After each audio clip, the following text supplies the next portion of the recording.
सबसे पहले आप सभी को मेरा YouTube चैनल पे स्वागत है। इस वीडियो में मैं आपको NISM सीरीज 5 है यानी mutual fund distributor certification examination के बारे में बताऊंगा।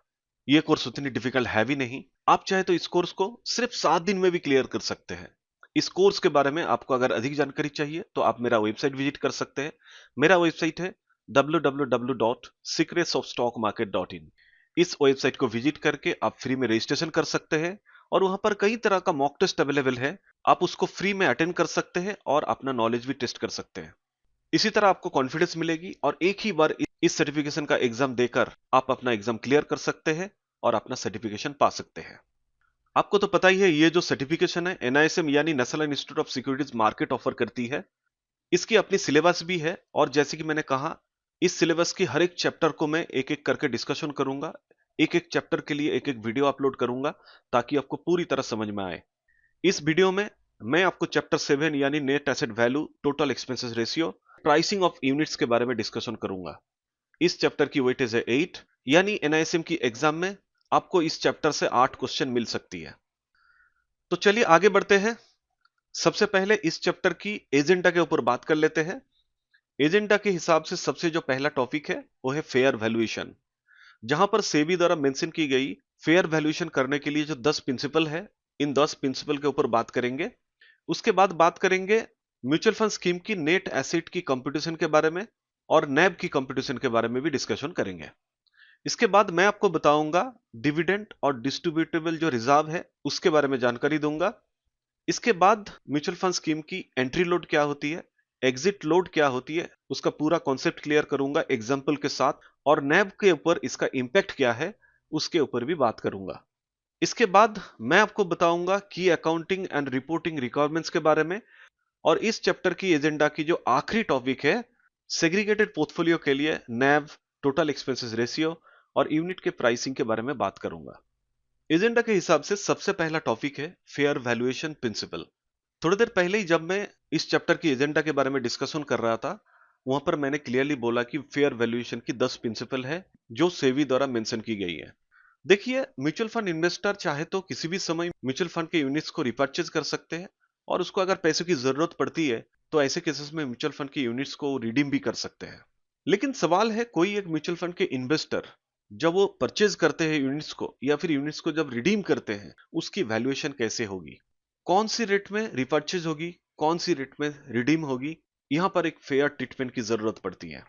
इसीलिए सेबी ने सेबी म्यूचुअल फंड रेगुलेशन 1996 में क्लियरली स्पेसिफाई की है, हर एक AMC यानी एसेट मैनेजमेंट कंपनी जो म्यूचुअल फंड स्कीम लॉन्च करते हैं उसकी इन्वेस्टमेंट की प्रॉपर वैल्यूएशन की जरूरत है। इन्वेस्टमेंट की वैल्यूएशन को प्रॉपरली कंप्यूट करना है और उसको कैरी आउट करना है। तो जैसे कि मैंने बोला कि सेबी द्वारा मेंशन की गई टोटल 10 प्रिंसिपल है, तो चलिए एक एक करके बात करते हैं। सबसे पहला जो प्रिंसिपल है रिफ्लेक्ट रियलाइजेबल वैल्यू, यानी म्यूचुअल फंड की एसेट का जो वैल्यूएशन होती है उसकी एक्चुअल रियलाइजेबल वैल्यू के ऊपर कैलकुलेट की जाती है, और ये good faith, true and fair manner में होती है, जहां पर एक कंसिस्टेंसी पॉलिसी यूज की जाती है। यानी किसी भी म्यूचुअल फंड की एसेट की एक बार रियलाइजेबल वैल्यू कैलकुलेट नहीं किया जाता है, इसको कंसिस्टेंटली समय समय पर वैल्यूएशन की जाती है।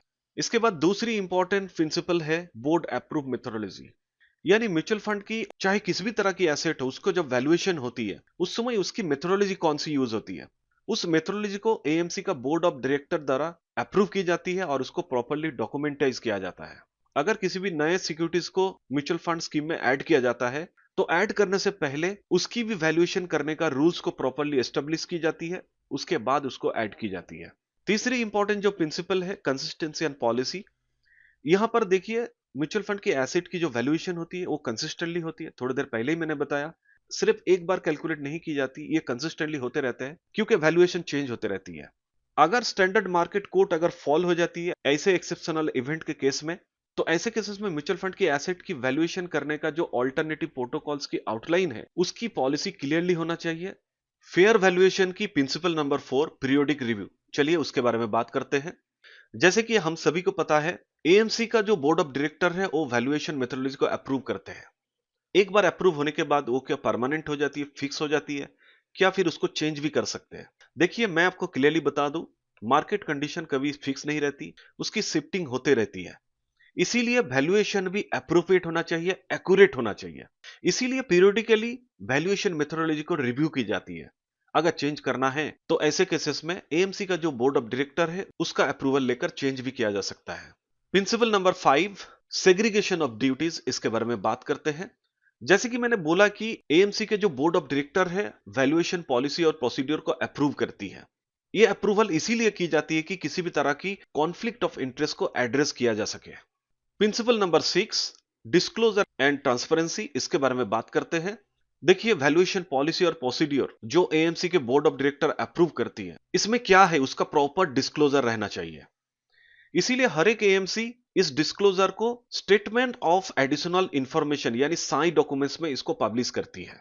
उसके साथ साथ एएमसी या फिर म्यूचुअल फंड की जो वेबसाइट है उसमें भी इसको पब्लिश किया जाता है। अगर बोर्ड ऑफ डायरेक्टर को लगता है कि वैल्यूएशन नॉर्म्स इसकी प्रॉपर ट्रांसपेरेंसी रहना चाहिए, उसके लिए किसी और जगह पे इसको पब्लिश करना चाहिए, स्पेसिफाई करना चाहिए, वो भी एएमसी करती है। Principle number 7, true and fairness. देखिए, जैसे कि मैंने कहा कि एएमसी म्यूचुअल फंड की एसेट की वैल्यूएशन करती है और उसके साथ साथ करेक्ट नैव भी कैलकुलेट करती है, यानी एक यूनिट का प्राइस कितनी होगी उसका भी प्रॉपर कैलकुलेशन करती है। इसीलिए एएमसी का एक बहुत बड़ा रिस्पॉन्सिबिलिटी रहता है कि इस तरह का वैल्यूएशन और कैलकुलेशन ट्रू हो, फेयरनेस हो। इसीलिए वैल्यूएशन पॉलिसीज और प्रोसीड्यूर के लिए एएमसी का जो बोर्ड ऑफ डायरेक्टर है उसका अप्रूवल की जरूरत पड़ती है ताकि एसेट की वैल्यूएशन फेयर हो और एप्रोप्रिएट हो। Principle number 8, detection and prevention, इसके बारे में बात करते हैं। देखिए, आपके मन में एक सवाल हो सकता है, एएमसी जो एसेट की वैल्यू कैलकुलेशन करती है क्या वो इनकरेक्ट हो सकती है? देखिए, मैं आपको क्लियरली बता दूं, इनकरेक्ट होने की संभावना नहीं है, क्योंकि एएमसी के पास एक पॉलिसी होती है, प्रोसीड्यूर होती है। अगर किसी भी तरह की कोई एसेट की वैल्यूएशन इनकरेक्ट होती है तो उसको डिटेक्ट की जाती है और उसके साथ साथ उसको प्रिवेंट करने का भी सारे अरेंजमेंट की जाती है। प्रिंसिपल नंबर 9, डॉक्यूमेंटेशन, इसके बारे में बात करते हैं। जैसे कि मैंने बोला कि एएमसी का जो बोर्ड ऑफ डायरेक्टर है हर तरह का मेथोडोलॉजी जो यूज की जाती है उसका प्रॉपर अप्रूवल देती है। तो जितने भी वैल्यूएशन मेथड है उसका अप्रूवल, उसका प्रोसेस, उसका पॉलिसी, इन सारे चीज को प्रॉपरली डॉक्यूमेंटेड की जाती है।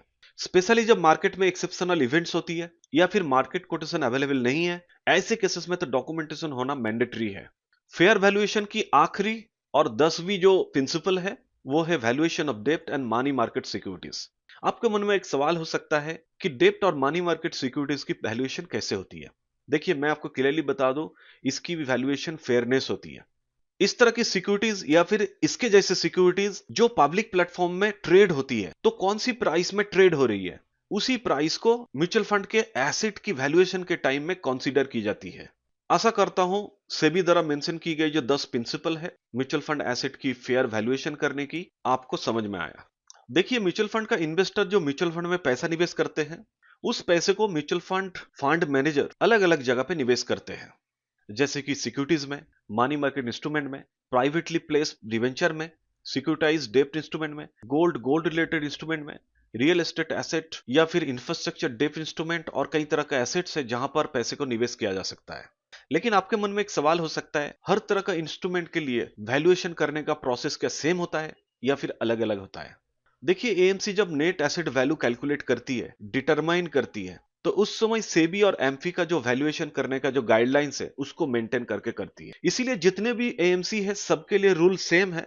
सेबी और एमफी द्वारा जो वैल्यूएशन का गाइडलाइंस मेंशन की गई है उसी को मेंटेन करना है, उसी के अकॉर्डिंग वैल्यूएशन भी करना है। तो सवाल है वो वैल्यूएशन की गाइडलाइंस क्या है? तो चलिए एक एक करके बात करते हैं। सबसे पहले बात करेंगे ट्रेड सिक्योरिटीज के ऊपर, यानी जो एक्सचेंज में ट्रेड होती है। इसमें मनी मार्केट और डेब्ट सिक्योरिटीज के बारे में बात नहीं करेंगे, क्योंकि थोड़ी देर पहले ही मैंने बता दिया, जो मनी मार्केट सिक्योरिटीज होती है और डेब्ट सिक्योरिटीज होती है वो जो पब्लिक प्लेटफॉर्म में ट्रेड होती है, जिस रेट में ट्रेड हो रही है, जिस प्राइस में ट्रेड हो रही है, उसी प्राइस को कंसिडर की जाती है। ये बहुत ही सिंपल है।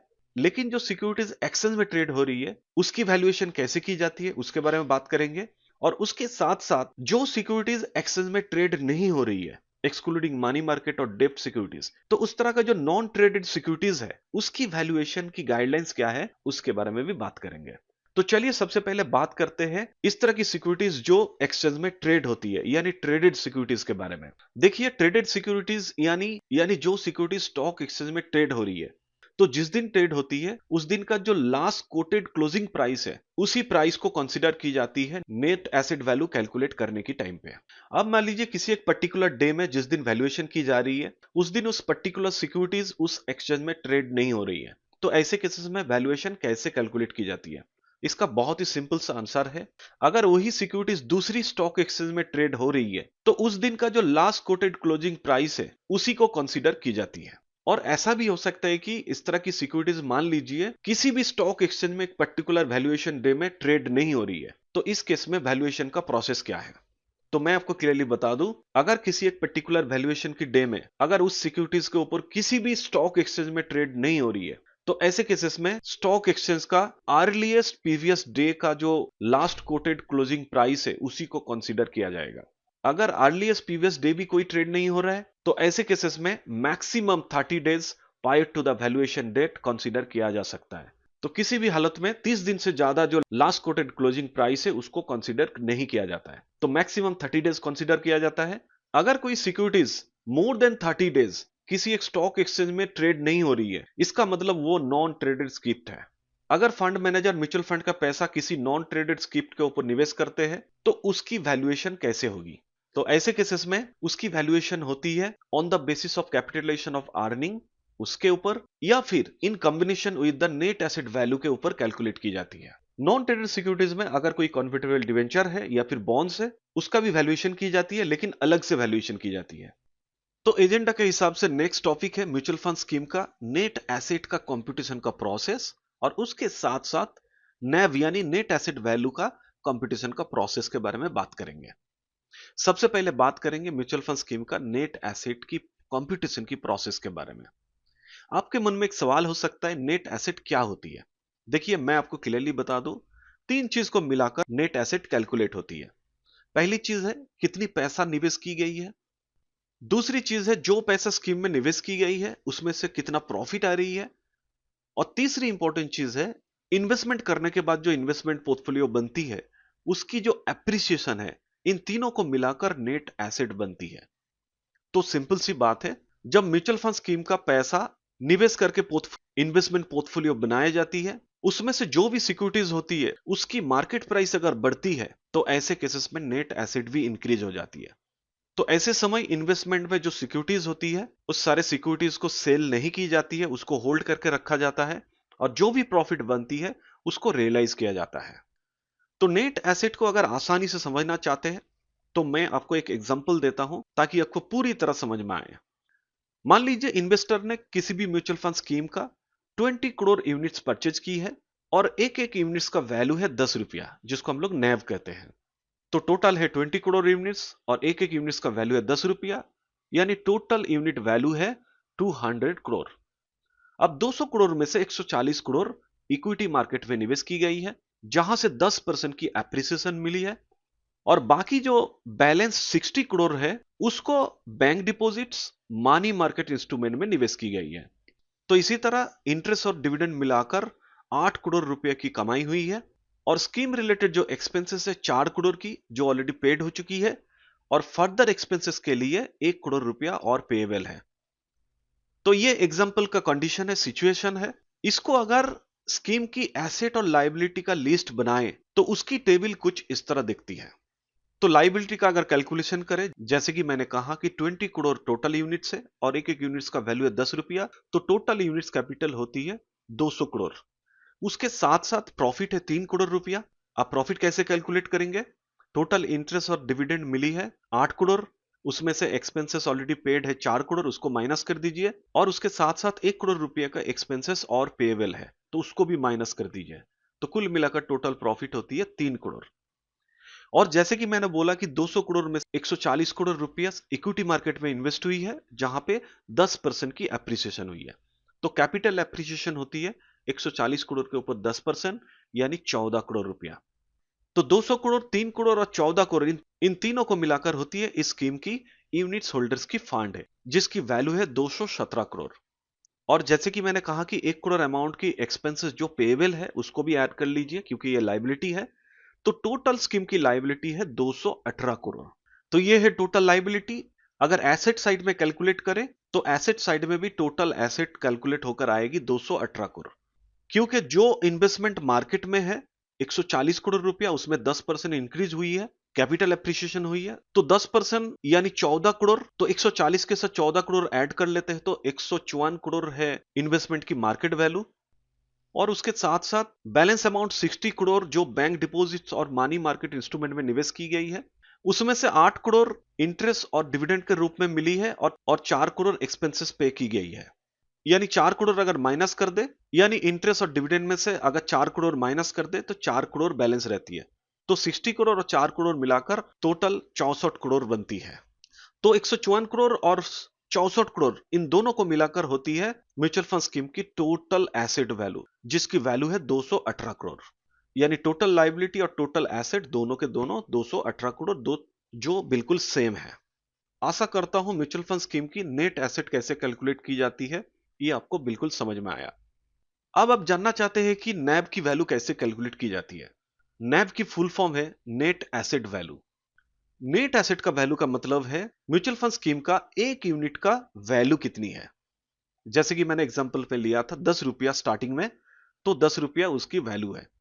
लेकिन मार्केट में जब एसेट की वैल्यू इंक्रीज हो जाती है, बाकी बहुत सारे खर्चा भी होती है, कुछ खर्चा पेएबल भी होती है, कुछ प्रॉफिट आती है, इंटरेस्ट आती है, इन सब चीजों के आधार पे म्यूचुअल फंड की नैब की रेट भी चेंज होते रहती है। ये हर एक दिन चेंज होती है। तो नैब की वैल्यू कैसे कैलकुलेट करें? तो नैब की वैल्यू कैलकुलेट करने का सिंपल फॉर्मूला है किसी भी एक म्यूचुअल फंड स्कीम का यूनिट होल्डर का जो फंड है यानी नेट एसेट है, उसको नंबर ऑफ आउटस्टैंडिंग यूनिट्स यानी जितनी यूनिट्स बेची गई है उससे डिवाइड कर दीजिए, तो नैब की वैल्यू कैलकुलेट हो जाती है। एग्जाम्पल के तौर पे मैंने बताया था कि नेट एसेट 217 करोड़ है और 20 करोड़ टोटल आउटस्टैंडिंग यूनिट्स है, इन दोनों को डिवाइड कर दीजिए तो एक यूनिट का लेटेस्ट जो नैब प्राइस है 10 रुपया 85 पैसे। तो ये तो हो गया यूनिट होल्डर फंड्स के हिसाब से नैब की रेट कैलकुलेट करना।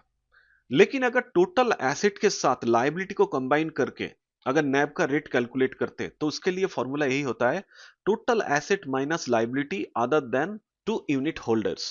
उसको नंबर ऑफ आउटस्टैंडिंग यूनिट से डिवाइड कर दीजिए तो नैब की रेट कैलकुलेट हो जाती है। जैसे कि मैंने कहा कि टेबल के हिसाब से टोटल एसेट वैल्यू थी 218 करोड़, उसमें से 1 करोड़ रुपया जो एक्सपेंसेस पेएबल है यानी लायबिलिटी है उसको माइनस कर दीजिए। करने के बाद 20 करोड़ है टोटल आउटस्टैंडिंग यूनिट्स, उससे डिवाइड कर दीजिए तो यहां पर भी कैलकुलेट होकर आती है एक यूनिट का प्राइस 10 रुपया 85 पैसे। नैब कैलकुलेट करने का और भी फॉर्मूला है, जैसे कि NAV is equal to value of stocks plus value of bonds plus value of money market instrument plus dividend accrued but not receive plus interest accrued but not receive minus fees payable. Calculation करने के बाद उसको total number of outstanding unit से divide कर दीजिए तो नैब calculate होकर आती है। नैब की और एक फॉर्मूला है जहां पर current value of investment held plus accrued income plus current asset minus current liability minus accrued expenses, ये कैलकुलेशन करने के बाद उसको total number of outstanding unit से डिवाइड कर दीजिए तो नैब कैलकुलेट होकर आ जाती है। आशा करता हूं नेट एसेट वैल्यू यानी नैब कैसे कैलकुलेट होती है इसकी कंप्यूटेशन का पूरा प्रोसेस आपको समझ में आया। अब डिविडेंड और डिस्ट्रीब्यूटेबल रिजर्व्स के बारे में बात करते हैं। देखिए हम सभी जानते हैं म्यूचुअल फंड का जब नेट एसेट का वैल्यू कैलकुलेट की जाती है उस समय इन्वेस्टमेंट का जो मार्केट वैल्यू है उसी को एएमसी कंसीडर करती है। जब म्यूचुअल फंड का नेट एसेट कैलकुलेट की जाती है उस समय ऐसे भी कुछ इनकम है, एक्सपेंसेस है, जिसको उसका एक्रूअल प्रिंसिपल के बेसिस पे कंसीडर की जाती है। जैसे कि ऐसे कुछ इनकम है जो रिसीव नहीं हुई है, बाद में रिसीव होगी, उसको हम लोग एक्रूड इनकम कहते हैं। और ऐसे भी कुछ एक्सपेंसेस है जो पेड नहीं हुई है, बाद में पेड होगी, उसको हम लोग एक्रूड एक्सपेंसेस कहते हैं। इस तरह की एक्रूड इनकम और एक्सपेंसेस रहती है। जिस डेट में कैलकुलेशन हो रही है उस पीरियड के अंदर अगर वैल्यूएशन हो रही है तो एक्रूड इनकम और एक्सपेंसेस को भी कंसीडर की जाती है। आपको याद रखना होगा सेबी के गाइडलाइंस के अनुसार डिस्ट्रीब्यूटेबल रिजर्व से ही डिविडेंड को पेड आउट की जाती है। अब डिस्ट्रीब्यूटेबल रिजर्व का कैलकुलेशन कैसे होती है, जहां से डिविडेंड को पेड आउट की जाएगी, तो उसकी कैलकुलेशन कुछ इस तरह होती है। बेस्ड ऑन एक्रूड इनकम और एक्सपेंसेस जितने भी स्कीम से प्रॉफिट आती है वो सारे के सारे प्रॉफिट को यहां पर डिस्ट्रीब्यूशन के लिए ट्रीट की जाती है। म्यूचुअल फंड की स्कीम का वैल्यूएशन गेन को इग्नोर करते हैं, उसको कंसीडर नहीं करते हैं। लेकिन किसी भी तरह की अगर वैल्यूएशन लॉस होती है उसको प्रॉफिट के साथ एडजस्ट की जाती है। तो इसी तरह नए यूनिट्स का जो सेल प्राइस है उसकी जो पोर्शन है जो वैल्यूएशन गेन के साथ एट्रीब्यूटेबल है, तो डिस्ट्रीब्यूटेबल रिजर्व में इस तरह की चीजों का अवेलेबल नहीं होती है। तो इसी तरह डिस्ट्रीब्यूटेबल रिजर्व्स का जो कैलकुलेशन होती है ये बहुत ही कंजर्वेटिव अप्रोच है। इसके माध्यम से जो वैल्यूएशन का पॉसिबल लॉसेस है उस सारे कुछ एडजस्ट करने के बाद रियल और रियलाइज प्रॉफिट को कैलकुलेट की जाती है, जहां से डिविडेंड को पेड आउट की जाती है। अब मैं आपको म्यूचुअल फंड स्कीम का एंट्री लोड और एग्जिट लोड के बारे में बताऊंगा और इसकी इंपैक्ट नैब के ऊपर कैसे होती है उसके बारे में भी जानकारी दूंगा। सबसे पहले बात करते हैं एंट्री लोड के बारे में। देखिए ये कॉन्सेप्ट आज के दिन में काम नहीं करती क्योंकि सेबी ने इसको बैन करके रखी है। एंट्री लोड की चार्जेस आज के दिन में अप्लाई नहीं होती, पहले होती थी। उस समय किसी भी एक यूनिट्स का सेल प्राइस और उसका नैब प्राइस से भी ज्यादा हो सकती थी। तो म्यूचुअल फंड स्कीम का किसी भी एक यूनिट का जो सेल प्राइस है और नैब का प्राइस है, दोनों का जो डिफरेंस है उसी को एंट्री लोड कहा जाता है। आपको याद रखना पड़ेगा, सेल प्राइस और नैब का प्राइस दोनों सेम होती है, डिफरेंस नहीं होती है। इसीलिए सेबी ने एंट्री लोड को बैन करके रखी है। एंट्री लोड को आसानी से समझने के लिए मैं एक एग्जांपल देता हूं। मान लीजिए म्यूचुअल फंड की एक यूनिट का नैब जो है 11 रुपया और उसके ऊपर 1% की एंट्री लोड चार्जेस होती है। तो जब यूनिट्स को सेल करते हैं उस समय सेल प्राइस होती है नैब का रेट प्लस नैब के ऊपर 1%, जो कैलकुलेट होकर आती है ₹11.11। और जैसे कि मैंने कहा कि एंट्री लोड का मतलब है सेल प्राइस माइनस नैब प्राइस, दोनों को अगर माइनस करें तो एंट्री लोड कैलकुलेट होकर आती है ₹0.11। आशा करता हूं आपको एंट्री लोड समझ में आया। अब बात करते हैं एग्जिट लोड के बारे में। देखिए आज के दिन में एग्जिट लोड एप्लीकेबल होती है, इस तरह का चार्जेस अप्लाई होती है क्योंकि रीपर्चेज प्राइस नैब प्राइस से कम हो सकती है। तो किसी भी म्यूचुअल फंड स्कीम का यूनिट्स का नैब रेट और रीपर्चेज प्राइस का जो डिफरेंस है उसी को एग्जिट लोड कहा जाता है। इसको समझाने के लिए एक एग्जांपल यूज करते हैं। मान लीजिए नैब का रेट है 11 रुपीज पर यूनिट और उसके ऊपर 1% की एग्जिट लोड चार्जेस होती है। तो जब यूनिट्स की रीपर्चेज होती है उस समय रीपर्चेज प्राइस होती है नैब रेट माइनस नैब रेट के ऊपर 1%। तो इस तरह अगर कैलकुलेट करें तो रीपर्चेज प्राइस कैलकुलेट होकर आती है ₹10.89। और जैसे कि मैंने कहा कि एग्जिट लोड का मतलब है नैव रेट माइनस रीपर्चेज प्राइस, तो इन दोनों को अगर माइनस करें तो एग्जिट लोड कैलकुलेट होकर आती है ₹0.11। तो जो भी है करंट पोजीशन में और भी कुछ चीजों को आपको याद रखना पड़ेगा। जब एग्जिट लोड को चार्ज की जाती है उस समय on the basis of amount of the subscription, unit holders के पास जितने भी यूनिट्स रहती है उसमें कोई डिस्ट्रिक्शन नहीं होती है, कोई चेंजेस नहीं होती है।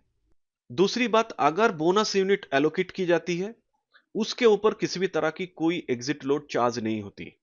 म्यूचुअल फंड की डिविडेंड अगर री इन्वेस्ट होती है उसके वजह से अगर कोई यूनिट एलोकेट की जाती है उसके ऊपर भी कोई एग्जिट लोड चार्ज अप्लाई नहीं की जाती। Exit loads have to be credited back to the scheme immediately, क्योंकि ये बियर सेलिंग एक्सपेंसेस में एएमसी के लिए अवेलेबल नहीं होती। अब मैं आपको म्यूचुअल फंड का की अकाउंटिंग और रिपोर्टिंग रिक्वायरमेंट्स के बारे में बताऊंगा। इसके बारे में जानकारी होना बहुत ही जरूरी है। देखिए म्यूचुअल फंड एएमसी का अकाउंट होता है और म्यूचुअल फंड स्कीम का भी अकाउंट होता है। दोनों को अलग अलग से मेंटेन करना है और दोनों के लिए अलग अलग ऑडिटर भी होना चाहिए। जब interest, dividend, bonus issue, right issue, ये सारी चीज को अकाउंट में रिफ्लेक्ट करना पड़ता है, तो ऐसे केसेस में नॉर्म्स का भी प्रिस्क्राइब होना बहुत ही जरूरी है। इंडेक्स फंड, लिक्विड फंड और इस तरह की जो डेब्ट फंड होती है उसका जब नैब कैलकुलेट की जाती है, नैब की वैल्यू 4 डेसिमल प्लेसेस तक भी किया जा सकता है। इक्विटी फंड, बैलेंस फंड का जब नैब की वैल्यू कैलकुलेट की जाती है तो नैब की वैल्यू एटलीस्ट 2 डेसिमल प्लेसेस तक किया जा सकता है। देखिए हम सब जानते हैं शेयर मार्केट में जब शेयर खरीदते हैं कम से कम 1 यूनिट शेयर खरीदना पड़ता है, या फिर बेचते हैं तो 1 यूनिट शेयर बेचना पड़ता है। तो 1 यूनिट से कम उसको होल्ड नहीं किया जा सकता है। लेकिन म्यूचुअल फंड में ऐसा नहीं होता है।